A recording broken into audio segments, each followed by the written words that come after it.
Hello, everyone. Welcome to New Gen Politics. So, you may have seen these two graphs floating around recently, titled The Political Identity of 12th Grade Girls and the Political Identities of 12th Grade Boys.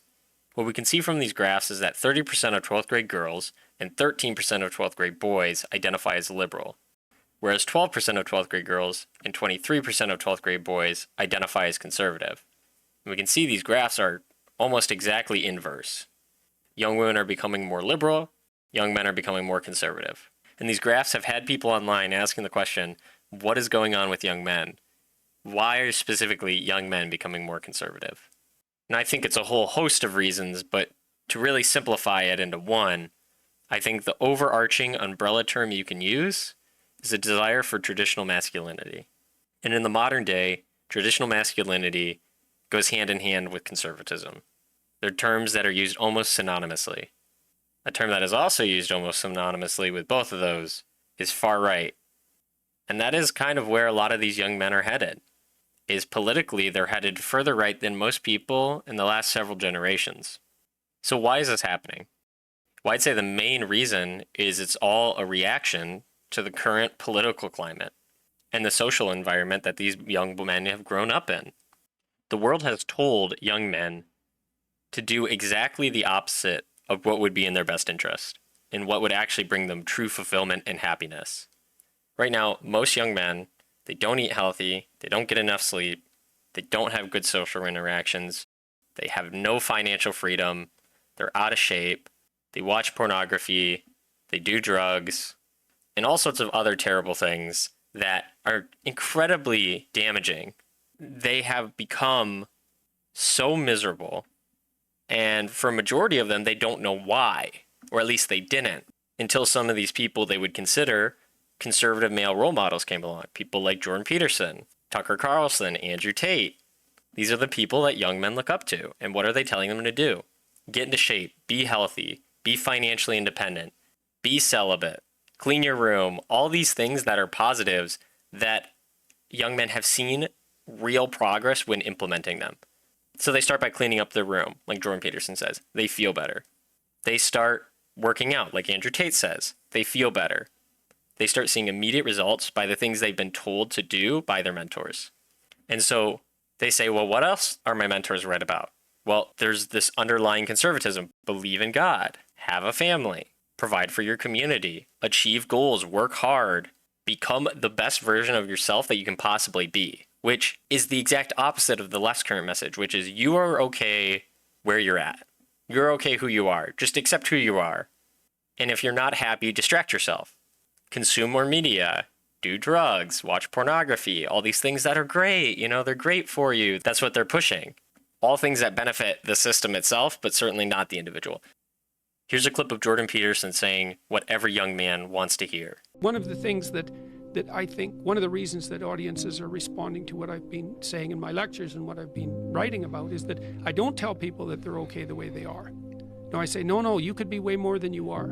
And they're relieved about that, you see, because if you're in a dark and terrible place and someone says you're okay the way you are, then you don't know what to do about that. It's Right. like, no, I'm not. I'm having a terrible time and I'm hopeless. You're okay the way you are.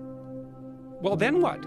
That's it? That's where I am? And what do you want to tell a young person? You're 17. You're okay the way you are. It's like, no, you're not. You got 60 years to be better. And you could be way better. You could be incomparably better across multiple dimensions. And in pursuing that better, that's where you'll find the meaning in your life.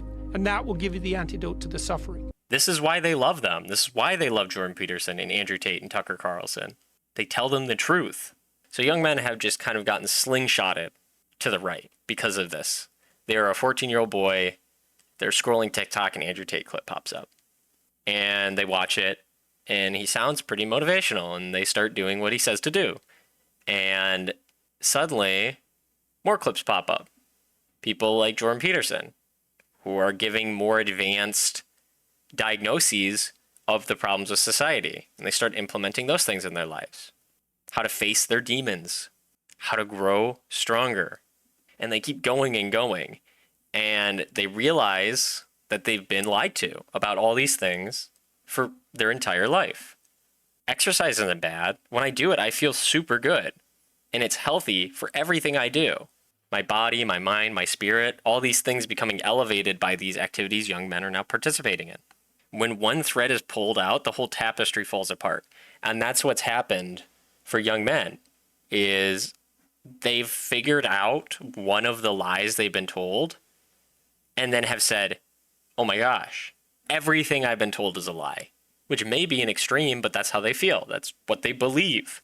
And I would say that for the most part, it is true that most things they're told are lies and how they should act and behave and live their lives. And so they don't say, oh, well, who did this? What liberal policies? Okay, well, I'm going to go and be a Mitt Romney Republican. I'm going to be a Ted Cruz Republican. They say, no, I want the exact opposite of this. Totally reactionary, totally opposite of what's going on. And what happens is they shoot as far right as acceptable.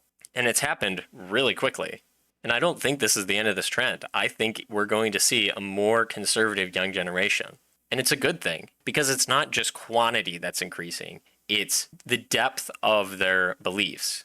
These people are not just identifying as conservative, more of them are.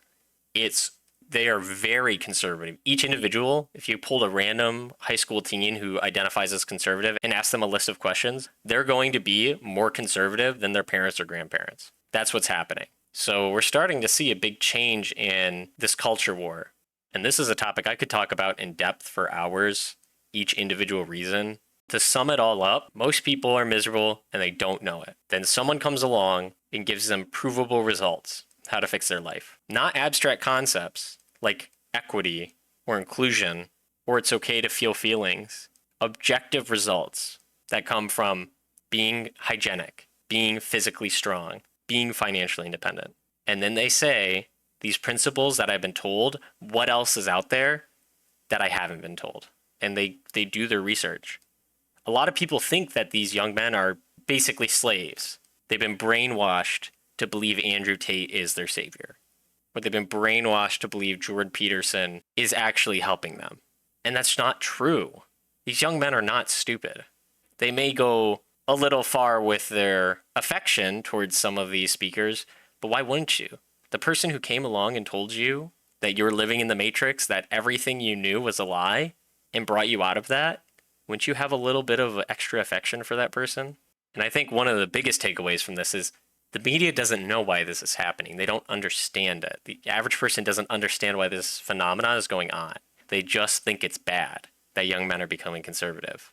Even the conservatives don't really understand what's happening here. So I think this is a wave that's coming, what most people see as seemingly out of nowhere, and it's going to crash down pretty soon onto the establishment. So I eagerly await the day when these young men become our future leaders, and I'm excited to see how the political landscape changes in the near future. And now that you've heard what I think, please let me know what you think down in the comments below. And don't forget to like, share, and subscribe.